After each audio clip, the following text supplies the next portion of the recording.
Ladies and gentlemen, hello and welcome back again to the Mars TV Dota 2 League. It is going to be the qualifiers for the major, and guess what? We're in the CIS region.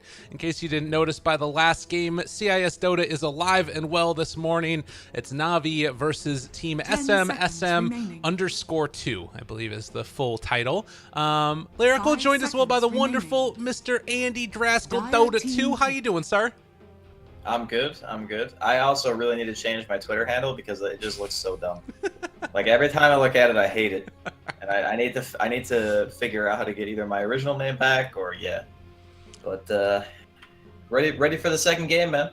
Yeah, it's gonna be fun. Last one was pretty entertaining, I would say. I enjoyed it quite a lot. There is a couple of changes now. SM is gonna ban out the Razor this time around, and meanwhile, I think NaVi is sticking with the exact same bans, and instead of running for a core, they're just gonna be taking an ET. Yeah, they're probably feeling fairly confident about last game, just kind of the way it worked out. And NaVi, they had a couple of, I would say, interesting engagements that they probably didn't have to take, but at the same time, they probably were also feeling like they would win. So you can't really like fault them for playing a little bit cocky, I guess. They do have a game lead currently, and looks like SM is going to take a completely different approach, or they're just going to pick DP3 again. It's one or the other. Yeah, I mean, Omni can still work. It was third. No, it was fourth. It was after the Doom. Oh yeah. You're right. Okay, that makes sense. But yeah, it's kind of a similar opening. Although, truth be told, I kind of like Abaddon more with DP than Omni Knight, just because of the sheer amount of damage that you can prevent is just a bit higher on Abaddon. Right. And now taken with the Rubik, the nice part about it at least is that you're not going to get all the Omni Knight spells stolen. Rubik thought of as one of those classic counters. I'm wondering right now if NaVi are thinking about taking that Doom second overall. Like, I feel like if they don't take it, it might get banned. It's great against Omni. It just depends on if Lil wants to play Doom 2 games in a row. Well, they're going to go for the Venge, so another little bit of a switch up as they take that hero this time. That's such a good pick. It's actually amazing. Tell me about it. I want to hear. So, similarly to how in the first game SM ran this lineup that was very like physically damage oriented. Okay. This time around, NaVi are pretty much setting themselves up in the same position, except we don't know if that Venge is going to be a core or not. And one of the first teams that started doing that was DC back at when they played against Wings at TI, right? Yeah. Misery would always draft this Venge in the first phase, and people would always go, is it a core, is it a support? That's kind of what gave their draft an advantage. Kind of the same thing what Navi's doing here, because it's great against Omni. Minus armor, high physical damage. Omni hates that. He hates it, because when you repel yourself, you pretty much can't be hit by spells, but Omni is not a hero who often buys a ton of armor items unless it's like absolutely mandatory. So it opens them up for a lot of different styles of play. It almost guarantees that they're not going to have a lopsided damage issue that SM had in game one. And it's just ambiguous, you don't know what it's going to be. All right, I can dig it. I like it.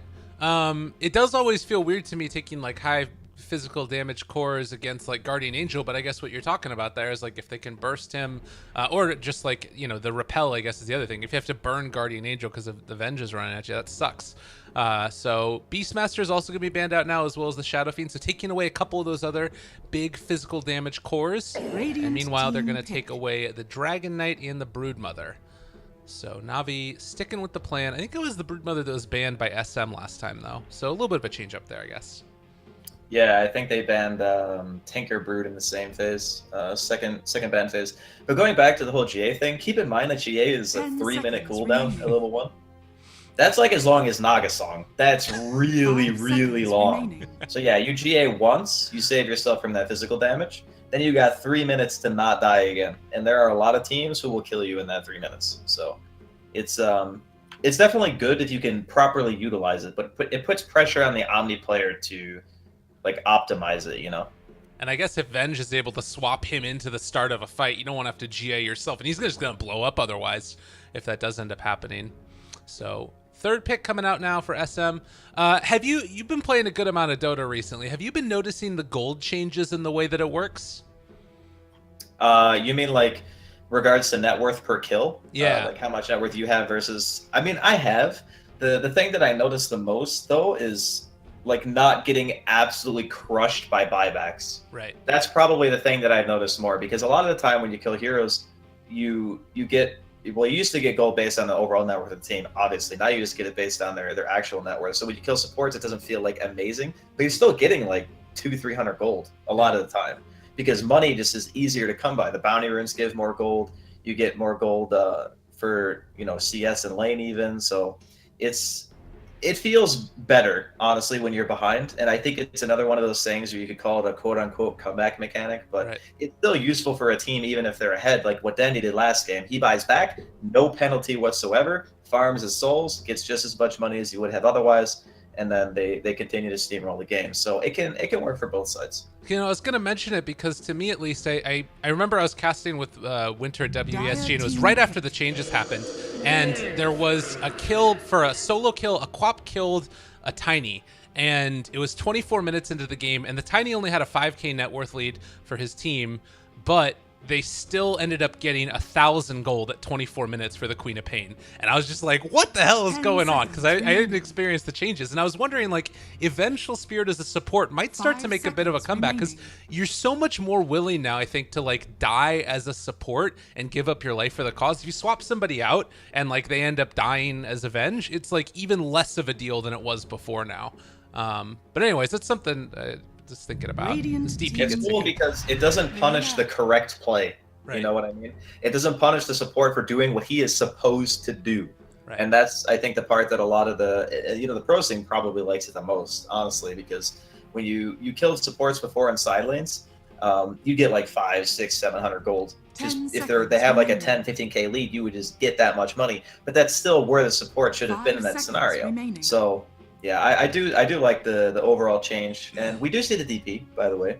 I was kind of just memeing when I said they were gonna pick GP third, but they actually did take it. So oh god, and now the Terrorblade taken. It's gonna be a Luna now for Crystallize, a hero that's maybe making a little bit of a resurgence. But Terrorblade, the big guy, everybody's talking about him. Everybody loves to hate him. He is taken now. I also hate him. Just so we're on the same page. He's notoriously good against Luna because of the reflection talent. However, Tinker is a phenomenal answer. And if you look at SM's team, they got 0 Tinker counters. They do not have a single hero on their team that is straight up just good against Tinker. And what's their last pick? They're potentially looking for a 4. Yeah. That's the last thing they can pick. I don't know, maybe you just like pick a Nyx so you have something. Ooh, I like that.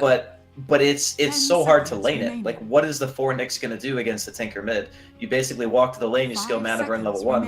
That's your contribution right now. So even though the hero on paper is good against Tinker, you need a way to get in. I'm thinking maybe they even go... actually, they might just ban Clock, or they ban Nyx, one of the two. Because I think those are... Like, Clockwork is great because it can start the fight. Right. And then when you start the fight, you can follow up with your DP ulti and your meta and stuff like that. But we'll see what NaVi ban. And I think that it is sort of a toss-up between those two. The big problem I see with the Nyx Assassin too is you actually need those levels to make it work. And they're going to give them away, the Nyx Assassin. Or do they take the Nyx themselves? It could be... No, I think they're going to pick General's hero. Okay. Yeah, I think this is a General pick. Did they ban Tiny? No, Tiny's still available. No, Tiny's first phase ban. Oh, yeah, I'm sorry. I didn't see it. You're right. Okay, so that's General's hero. He's going to play Underlord. That's great against Terrorblade, too. I like it. Yeah, it's really good. The Clockwork ban was just... It was a no-brainer, really. Clockwork was, like, the best possible pick for SM. Let's see. How do you salvage this game right now, SM? Because you got nothing that's good against Tinker. 5 seconds remaining. I really think they need Nyx, but like the levels, you need your points and mana burn up to get that cooldown down. You need static or Spike Carapace to like control them. I mean, they could go for some 4 that just rotates a lot, like an ES or something, if they have an ES player, and just smoke the Rubik and ES together, try to kill mid a lot. Okay. It's not like easy, but it's a way to victory. See what they get. Oh, it is Nyx. Okay. So yeah, the Nyx is gonna be. It's good, real hard in the early game though. Right. All right. Well, game number 2, they've put their hopes and dreams on the back of a Terrorblade and Death Prophet, which, if recent result in tournaments or anything to go by, is really good combination. I think these two probably have some of the highest win rates of any heroes, but they're up against a Tinker, which is traditionally thought of as one of the best Terrorblade counters in the game. I haven't been seeing as much Tinker, though, recently. For all the Terrorblade that we've been seeing, is there a reason why teams haven't been going for it as much? I think that specifically in this series, it's because how the supports are picked on SM. So, like, they have offlane Omni, they show a support, and it's a Rubik. That's already, like, a pretty good Tinker game. And then they pick DP, again, no catch, right? So once you get to the third and fourth pick, if they don't have anything that just is, like, blatantly good against Tinker, that's when you can pick it. Like, the position that NaVi took the hero is probably one of the most optimal positions you can put it in, because they know that a lot of the heroes that counter Tinker are cores too, right? So you have, like, you know, your Zeus, your Spectre, stuff like that, Night Stalker even. But because of the fact that they showed those heroes so early and they showed no rotation whatsoever, it just makes it a safe pick. And a lot of the time in, like, maybe tier 1 versus tier 1 teams, you're not going to feel so easygoing picking that hero, even if there's one support not being picked. By the way, was NS banned? I believe it might have been. Or no, I don't think it was. Why? Okay, I was actually thinking NS could have been another choice. I thought about it too after the draft was over, because I was thinking what other heroes counter Tinker as a 4, and NS was a hero that popped into my head that I didn't remember if it was banned or not. But yeah, it looks like it wasn't. So that could have been a choice too. I think it would have had a much better lane though. Yeah.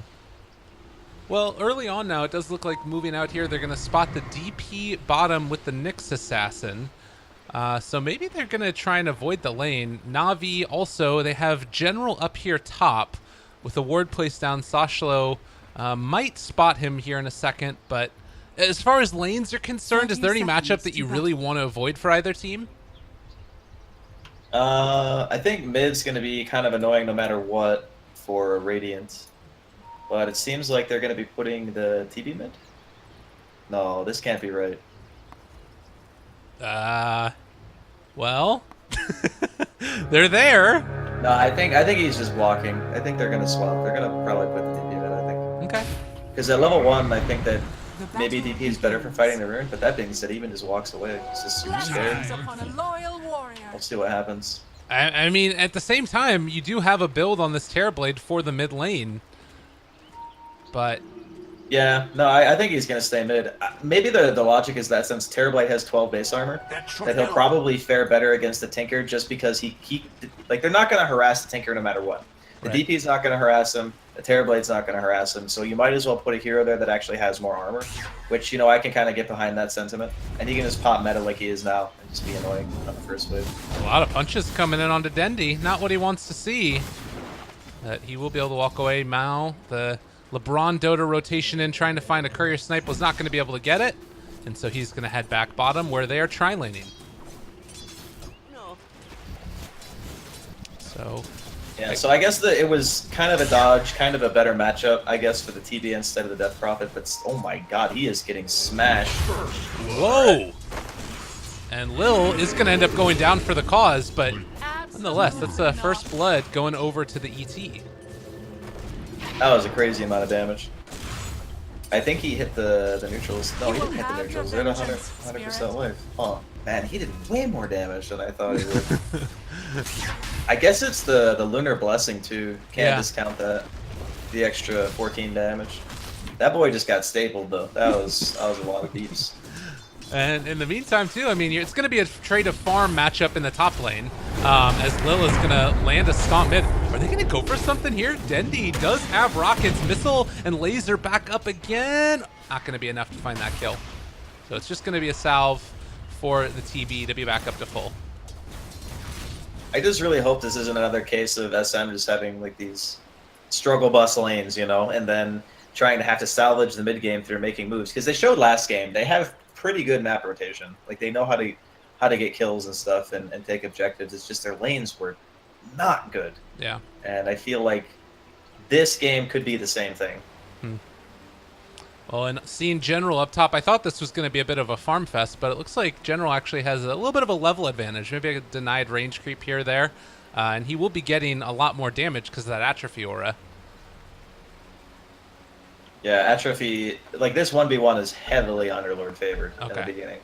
Like once the Omni gets Soul Ring, then it becomes a little bit more even because the Omni can continually spam heal. But for like the first 3 to 5 levels, you're going to be seeing this. Like the Underlord's going to get like all the CS and just beat the crap out of the Omni. So the rotation up top now is Rubik is going to maybe try and help out his buddy Mr. Omni Knight. We'll see if that bears any fruit at all. While Nyx Assassin going to do the best that he can to be annoying. It's actually just going to be picking up some bounty runes for the Rubik.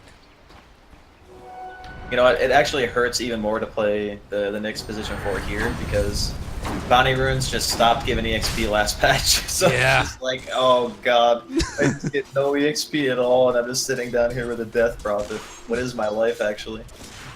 And potentially going to go down too by a rotation in from ET if they wanted to do something, so could be a really, really rough game for that Nyx Assassin. We'll have to see how it works out.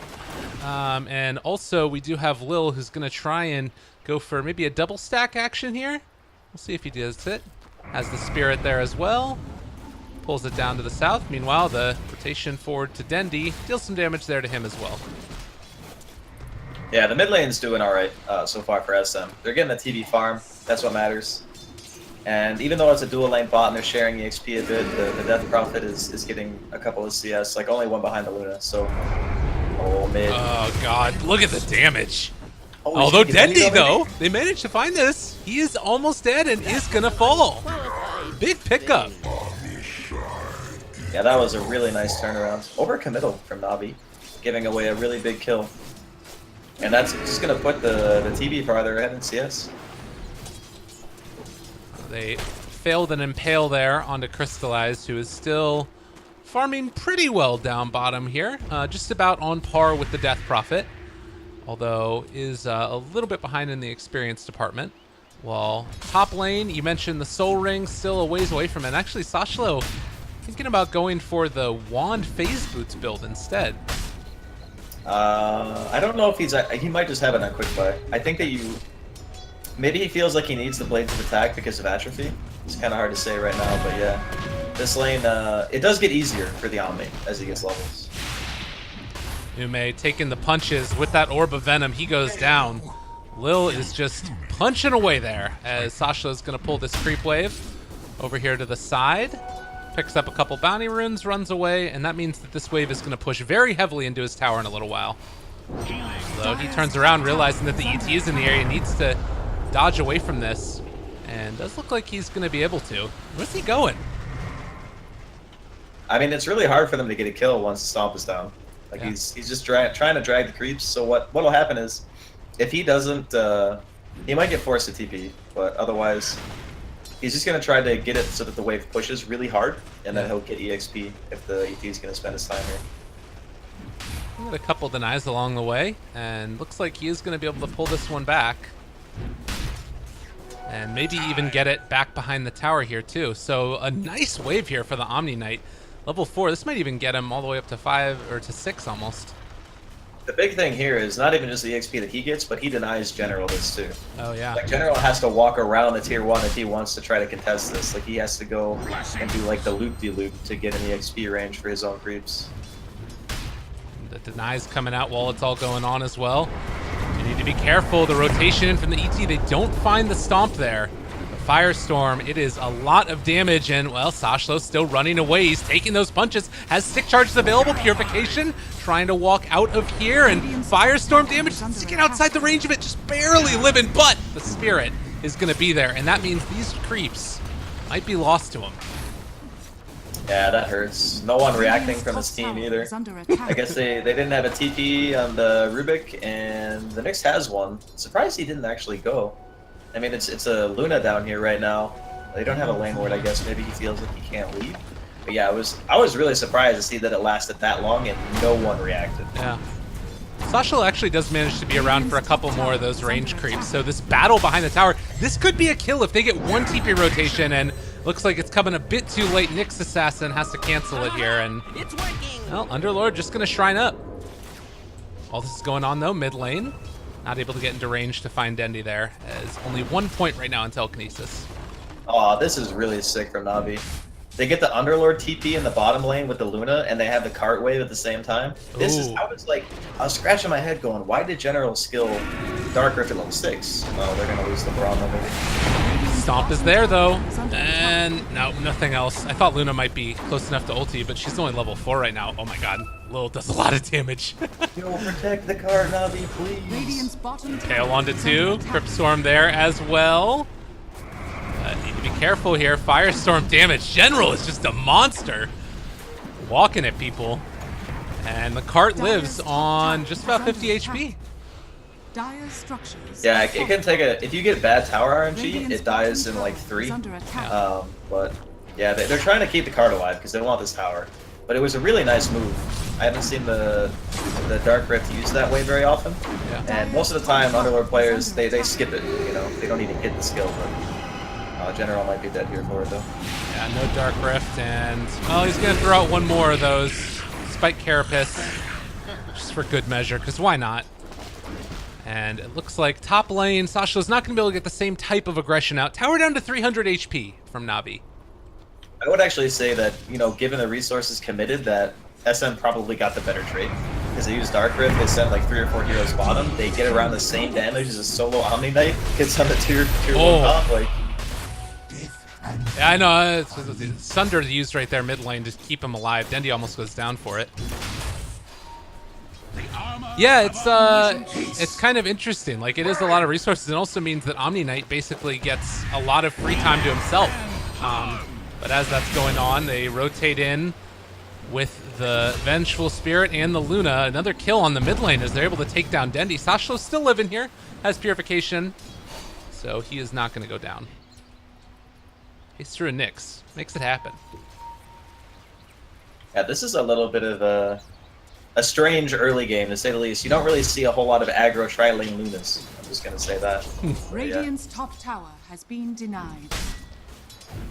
So, who do you feel like it's kind of favoring at this point then? Like, net worth is very even, but is there a team that's more comfortable given what they have on each of their heroes?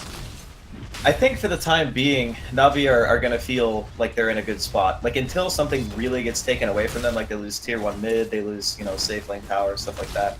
As long as they have space to work with, I would say that NaVi are pretty much always going to be in the advantage position, even if they're not winning on gold. Because, you know, late game Tinker is still going to be an absolute nightmare for them to deal with. They have one pretty okay counter, but that's about it. So I'm still heavily leaning on the Tinker to do the heavy lifting this game.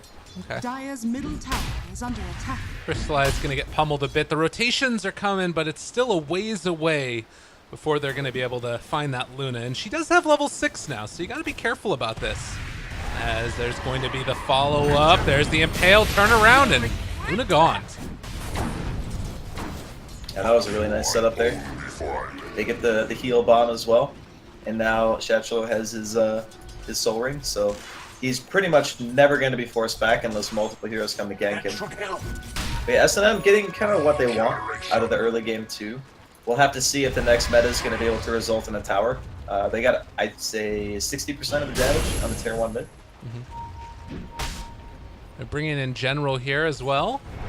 And just a quick little turnaround. He did have the Pit of Malice, but no need to go for it there. Actually, 3 heroes in the area now with Crystallize also here, but Repel, no mana for TP? Okay, he's not going to use it. He's just going to keep on running. Rude? Yeah, I actually think he should have just TP'd. Okay. He fogged the stun. That was nice. Well done. With the one tree that was there.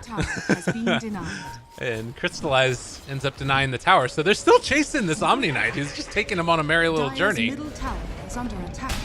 And mid lane, maybe a big battle of Bruin as they have the Vendetta out as well. They didn't use it onto Dendi though, instead trying to take down this Underlord who's very tanky tower down, still chasing for this one, and Malice is there as well. But it's going to be a walk away for the DP. Everybody very low on the Radiant. And Dire looking like they don't want to give chase. The tower's already down. Yeah, they've lost their safe lane and their tier 1 tower already. And, you know, Dendi wasn't there to march the wave. He's still 1,000 gold away from boss, and it's 11.5 minutes. I'd say, you know, he did kind of get dual lanes, more or less. The Rubik was kind of in and out. You may spend some time there, but, you know, it's still when the tier 1 mid and the tier 1 safe lane are dead at like before 15 minutes against Tinker, that's a good start. Like you want those towers dead ASAP. Definitely. Just because you want to be able to pressure him in his woods if he's doing, you know, what Dendy's doing right now. And in the meantime, it's also been this situation where a lot of the stacks have been taken from the jungle already. You are going to be stacking up these Ancients again, but that's much more for the Luna. There's going to be a medium camp stacked right there, but Tinker needs to get back into this game right now. He's currently just barely ahead of the ET. Is under attack. Yeah, like I said, the TB and the Rubik mid was a really good idea coming in from SM. They knew that no one hero really is going to have a favorable matchup against the Tinker. So what do? You just put a second hero there, and then your TB is now the highest like overall CS. He's just below General on net worth, who I would say probably had the actual easiest lane. Yeah. But yeah, the start so far has been great, and they're gonna get a kill or two on Lil. Very well played there, and Dendy's still looking to get to his bot 600 gold away. I like the Nyx Assassin's build this time too. You always think about mana burn being a great answer, but really they need to be able to find this Tinker, and getting the stun duration up feels like it's a good decision there for the Nyx. Yeah, this is a very common build that you see, because the level 1 mana burn is just, the multiplier of the int is really low. Yeah. And you know that the main reason you pick the hero is to counter Tinker, and Carapace can be used from real far away. Oh, wow, they're moving forward for this. DP kind of in no man's land, but the rest of the heroes are here as well. They're going to start to spam out those missiles. They have the pipe just finished now as well for the Underlord, and Eclipse not going to hit onto anybody. Oh dear. They can go back in here. slozhniy running away right here. Purification is available as well. They're chasing on the other side. DP still doing a lot of damage to LeBron, and he's going to go down. The Metamorphosis out as they want to finish off this stack. But Nyx Assassin in the area, and Pale is set up. Could take them all down. Dendy, he's going to be there as well. Do they decide to go on him?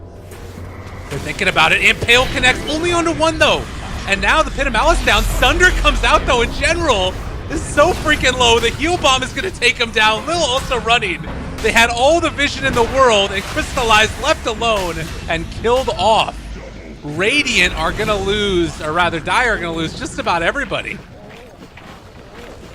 They were definitely not prepared for that one. They had the shrine, so they probably felt, you know, relatively safe. And I think the TB would have died if General just didn't walk forward. Like, he gave him a Sunder target. He was sitting right in the front. He's got a couple of points into the Pit of Malice, but you got to respect the repel, right? So you can't actually kill him if the Omni is in the area that easily. So he just walks forward thinking he might be able to get the kill, doesn't. And real big win, like super big win for SM, because they get the tier 2 safe lane, they kill a couple of heroes.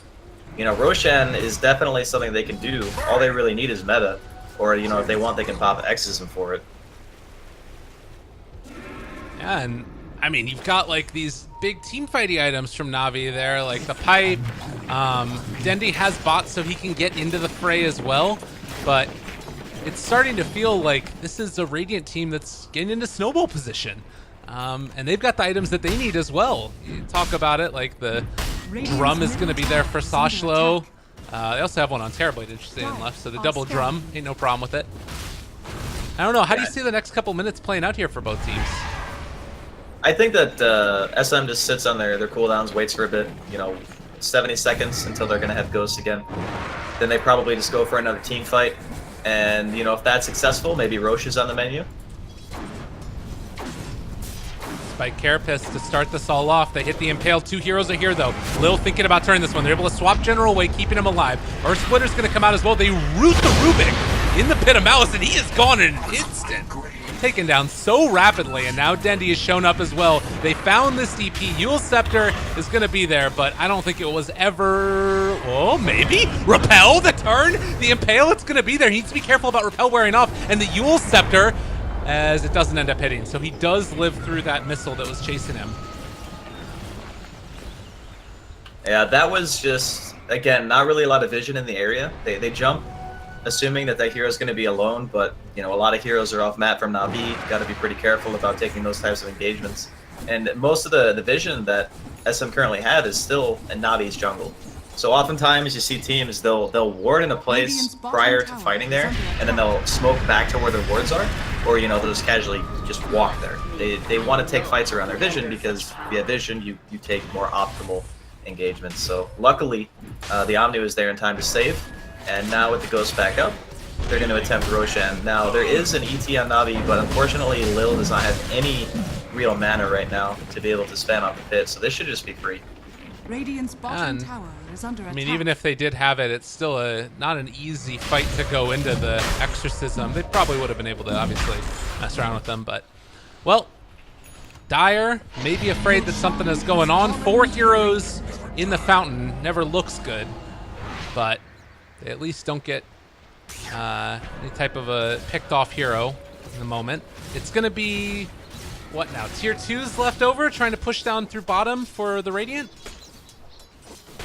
They can easily claim the tier 2 mid, I think. The real test this game for SM, though, is the high ground. Like, tier 3 is always going to be the thing that breaks, you know, an inexperienced team. And honestly, this is the most annoying team to push against. This is ET, Underlord, Tinker. This is like... Yeah. This is like the absolute worst thing to have to push against, because all 3 of their spells cover the entire ramp. Right. Firestorm covers the whole ramp. March of the Machines, same thing. Elder Titan Stomp, same thing. So what I would like is somehow for them to be able to push in at least 2 lanes at the same time and keep sort of a contain on Navi to get farm and like control the map for as long as you can, and then overwhelm them with like net worth lead and experience lead. That would be like the methodical ideal way to win, I feel. Oh, nice play there. They're going to take down the Luna while she has a haste rune. A nice combo from Nyx and Rubik, and already maybe going to try and build towards some of that map control you're talking about. Not let them get anything for free. As Dendi... Oh, Spike Carapace? Okay. They might have an idea that he's in here, but do they know exactly where? Blink away, and it looks like Dendi does escape. So we've got a 4K lead on the Radiant team. Ooh, I like this time around. Chachlo's not skipping the Radiance too. He's getting it. He knows what he wants.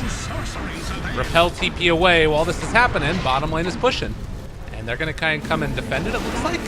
Is this really the play that they want? Dendi's caught here. They swap him out, but that just means he's in range for the Metamorphosis TP to take him down. Earthsplitter's through, but they are chasing this down. Lil is dead as well.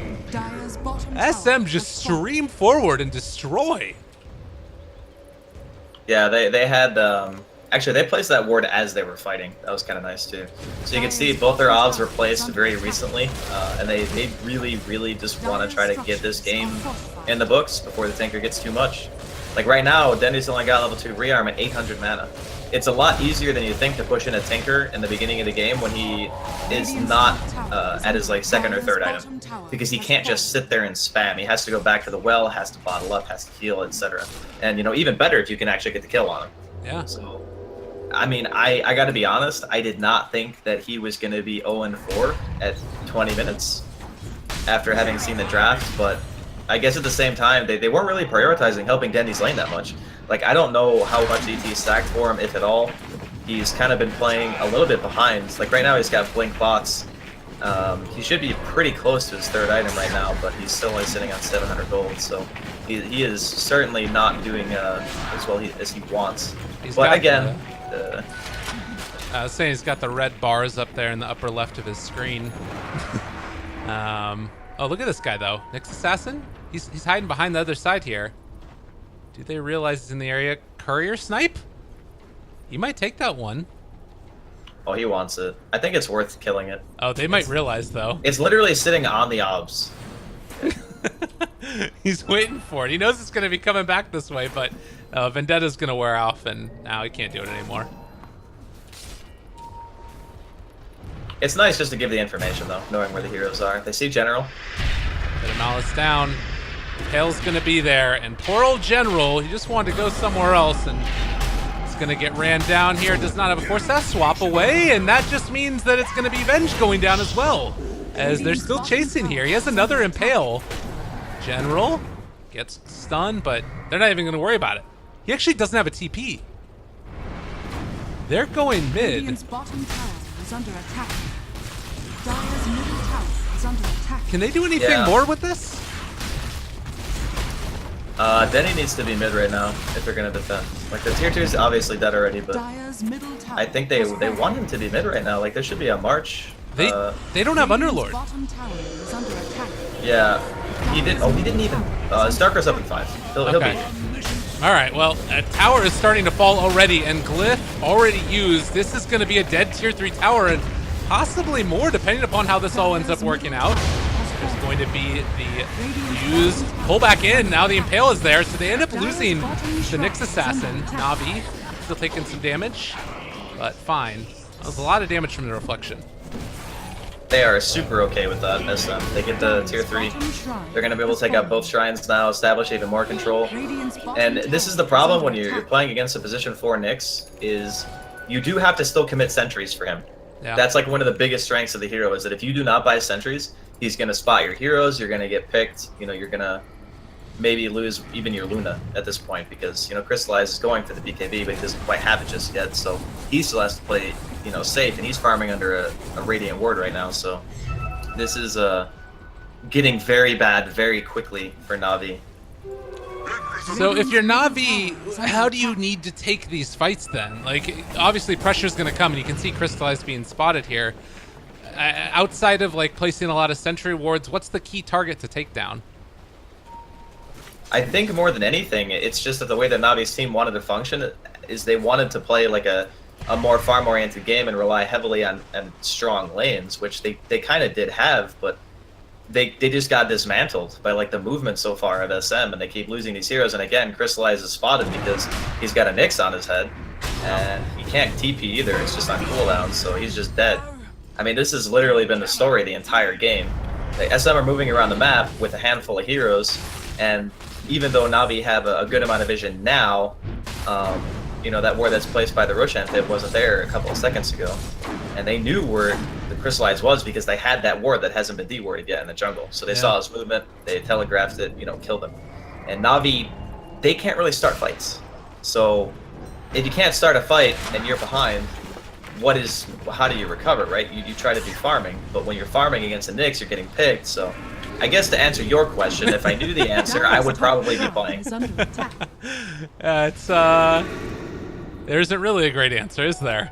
Well, you can try for the 5-man gambit. That's the one thing they can try. But ultimately, their best way to win a fight, hands down, is defending the high ground. Okay. That's like the best chance they have of winning engagement. Because if they fight out in the open, like look at this DP. She's got Pipe, Blink, Yules. She's gonna be making her way towards the armor items. The Omni's even more farmed. Like, oh baby, that is a farmed Omni. He is feeling good about himself. The days of getting out CS are far behind him. Swap, but that's going to be an Impale nonetheless. Yule Scepter, LeBron Dota in trouble as the DP walks forward, daring them to come and try and contest with this, although the reflection is out. My god, he's going to do so much damage. He's gone as well.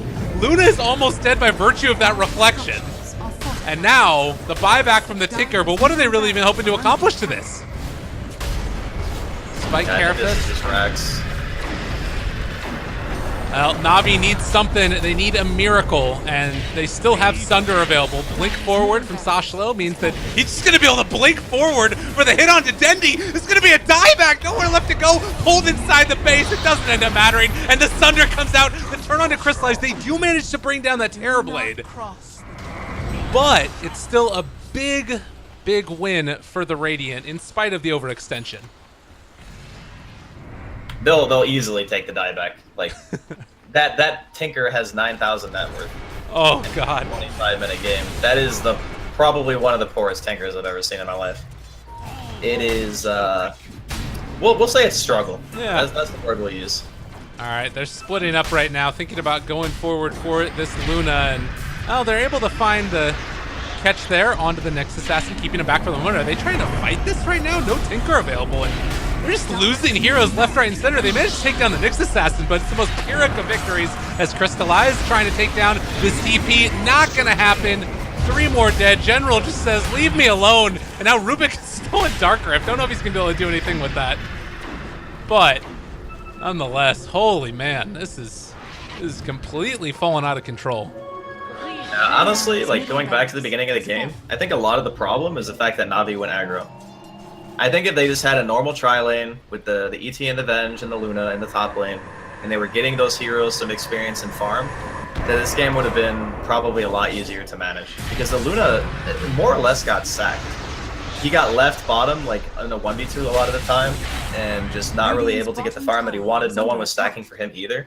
Like, you got 2 to 3 heroes on your team that use stacks so well. You take away your entire ability to give that economic advantage to your team by going aggro, and they're gonna find Dendi again here.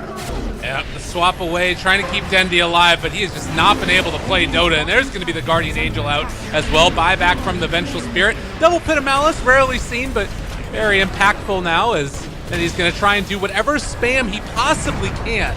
It's so hard to fight into this lineup, though, and, well, they're starting to burst through that Omni Knife, but the BKB, the turnaround, they're running forward. NaVi are not able to deal with this damage coming from the Metamorphosis TB. And Malice is down again, so maybe this is actually going to end up working out for them. Okay, slozhniy low and gonna die. Have NaVi been able to turn it? They take down 2. Now looking for more, but the smoke is going to be there for the escape. And TB still standing tall. He hasn't even gotten to level 20 talent yet. Yeah, that reflection cooldown, oh, that's gonna hurt bad. Especially against a team with a Luna. That's probably the worst feels bad of this entire game, is that with this type of lineup, like, the Luna can kind of outpace and just go for the win if you have really good lanes, but like I said, they kind of sack Crystallize, so alright, they're going for the YOLO Roche, I guess. This is the play. Now they realize, let's not do this anymore. Dark Rift full away, they managed to get everybody out, but they forced out the Omni Knight buyback. It's something. I mean, they forced his buyback, but now they just gave Roche to Radiant. Yeah. I mean, Dendi looks like he's trying to line up a March here to General's had enough. I mean, I don't know if I can say I blame him. You know, imagine this is like, you know, obviously it's not a pub game, but imagine it's a pub, and General's top lane. He's just like, man, I owned my lane. You guys are noobs. That's basically what's happening right now. As you said, they have one chance, and it is this Roshan, which is rapidly falling to this Radiant team. They're looking for anything at all. The Pit of Malice dropped down for both teams, and well, now the Eclipse is out as well, but the stolen Eclipse, Yume trying to run. He's still living through that one for the moment as they're starting to deal the damage that they can. slozhniy, well, Crystallize, they're actually able to bring down the Terrorblade. What? NaVi are doing it, and they're able to get it. No, the swap away. The DP ends up taking the Aegis. Oh, God, the turn. It is still going to be the DP down. But with everybody else coming in now, and the Pit of Malice dropped onto 3, she's going to try and live through the Eul Scepter. It's looking okay. NaVi actually make that work. Clearly not your best. I mean, they made it work, but how the hell did he get that Aegis? I have no idea. Like, there were like 5 heroes there. How did you guys let him pick up the Aegis? Well, either way, I mean, that's a lot of money exchanging hands there. So what, they get 450 from the TB, 763 from the Death Prophet, and they're gonna get a tower, maybe even 2 on top of that. I mean, that's a pretty hefty net worth swing. That was an 11k lead not too long ago. Now that's 6. Yeah, so, Luna got 1,300 of that. I think it was actually 12k, but yeah, it's a real big turnaround to win that Roche, take the Aegis away immediately, even though maybe we should have been the ones who picked it up instead. You know, we look for the silver linings here, kid. Absolutely. And Luna does have cheese. I'm looking at this pressure now that's coming out, and, well, it's starting to feel like they might actually be able to get this. No, they gotta run. They absolutely have to run. They will get murdered by a Terrorblade with meta if they do not run. Okay. He has BKB, Blink, and meta. He has everything up. Yeah, they 100% need to do. I was looking for the silver line. It's just not going to happen, apparently. They can't get it. Oh, no. And now they're not able to run away with all their heroes, so they're going to lose Lil. Do they lose LeBron as well? Most likely, yes. And Pale, somehow that hits. And he goes down.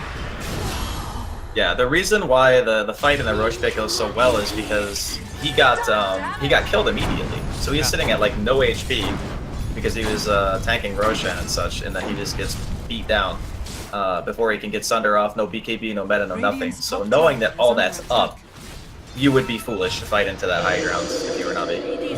Dendi is silenced and is running away from this Death Prophet. Impale to try and keep his buddy alive. Now looking forward, they blow out and take down the Lil ET, so who just bought back and died in like 1 second. Oh no, and now they've got themselves another Crystallize. He needs to fight, he needs to do something. but it is a lot of damage coming from this Terrorblade, and he still is holding on to that Sunder. Crystallize does have cheese. They're sort of waiting to see if he can get it off in time. It's not going to be there, though. The BKB had worn off, and they blow up the Luna before the cheese gets off. She doesn't have buyback. They do a buyback on the Underlord, but this is the hardest hold in the world. I mean, I don't know if they're going to be able to do this without the help of the ET. Is under attack. So, General, again, he doesn't really have great answers either. They've got the Radiance burn that's constantly going. 2 lanes of racks down. And Radiant SM making the plays that they need. That would have been really nice if Crystallize was able to get the cheese. Very nicely timed lift there from Yume. Just ensuring that he wasn't going to be able to do that one.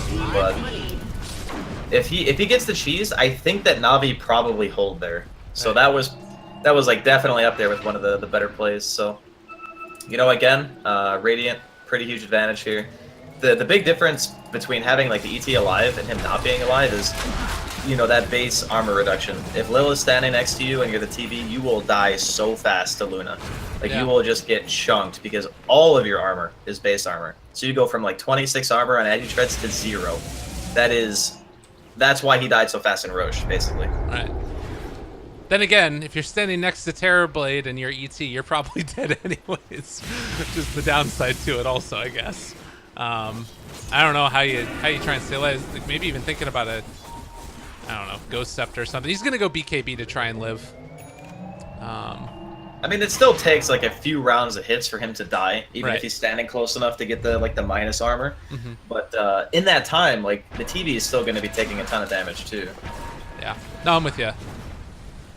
So the movement here, the rest of the Radiant, although are they walking into a little bit of a trap? They're going to throw out the Earth Splitter, the Stomp to follow as well. They don't manage to get it off though, and now the Reflection is out. Crystallize is dying so rapidly to his own illusion. Now ends up eating the cheese, trying to turn and run. They have the Dark Grip. Are they going to be able to get everybody out? Just barely. They do lose LeBron. But my word. Dendi also goes down. They couldn't get them all out. Yeah, there's no buyback. This is most likely Megas. DP still has a little bit of duration left on the Exorcism, but even if she didn't, there's still just so much damage out from these guys. Metamorphosis just now popped for that Terrorblade. All he needed to commit was the Reflection earlier. Crystallize trying to stop this pressure and doing a good bit of damage. Pit of Malices continuing to go down. The Sunder is out. So no more Sunder for this fight, most likely. Impale does not come out there from the Nyx Assassin to try and stop it, but the pressure continues to mount, and another Reflection onto Luna, still dealing the damage. Terrorblade trying to burst through these barracks. They're still keeping him at bay. General can keep spamming out with Firestorm, but the mana burn from the Nyx Assassin means that he can't even get that out, really. The Impale not going to connect, Force Staff away. They're still losing these buildings too quickly, and they do manage to bring down the Omni Knight, but the real terror is the range racks finally going down. Mega creeps are up, and it only happens in time for Dendi to come back alive and look at his buildings fall. You know, there's not many games that you look at and you go, on paper, it's like, this team should really win this game, and then they just really don't win that game. You know what I mean? It's like, yeah. I looked at the draft and I was like, man, Navi's draft is actually sick. And not to say that, you know, SM's draft was bad or anything, it's just, I felt like they had very few ways of really dealing with that Tinker, but the dual lane mid and just the decision to aggro. Like, you're taking away the capability of your supports helping your mid lane, no stacking, your Luna is under-leveled, under-farmed, like the whole game is playing from behind. Luna is like the fastest farmer pretty much in the game without a blink, right? So, you give her that jungle, you give her that safe lane, she is enormous at like 20 minutes. Right. And then you have this like formidable hero that you can lead these frontline pushes with that they really didn't have. And I think they wanted General to be that hero, but the problem with doing it on an Underlord is that no matter how tanky you get, you're not really going to be able to like be that fight-winning hero for your team, you know? You're still just an Underlord. Yeah. So I think it's a decision that really ended up costing them a lot, and probably a huge reason as to why this game went so poorly for them. Yeah. Well, and you know, you've got some sort of last lingering hopes here. A Rapier on Luna if that can come out in time. Does have the relic done now. I guess also the game keeps on going. Well, Underlord is taking a lot of damage here. Does have the Dark Rift, going to use it now. ET in the area, trying to keep his buddy alive. Doesn't even really need the help from Lil.